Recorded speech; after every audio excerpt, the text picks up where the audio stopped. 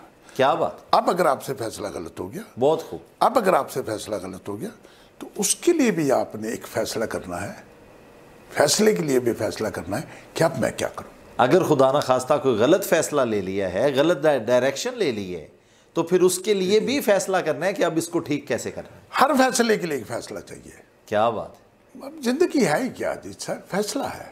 اگر زندگی کو ایک لفظ میں بیان کیا جائے تو فیصلہ ہے، تو وہ فیصلہ ہے۔ تو ڈاکٹر کہتا ہے اس کا بائی پاس آپریشن کرنا ہے، آپ فیصلہ کر لیں، یہاں لکھ لیں۔ کیا بات ہے! لوکین سے کہتے ہیں یہاں فیصلہ کر لیں، لکھ لیں، ٹھیک ہے جی۔ وہ لکھتے ہیں، پھر اس کا آپریشن ہوتا ہے، بات ختم کرتے ہیں۔ یہ بہت لمحہ قصہ ہے۔ آپ کوئی بندہ مر گیا، اس کے لیے قبر کھودنے کے لیے وہ لوکین سے کہتا ہے آپ فیصلہ کر لیں، ایک جگہ وہ ہے، ایک جگہ وہ ہے، ایک جگہ وہ ہے۔ تو ہر جگہ آپ کو فیصلے کی ضرورت ہے۔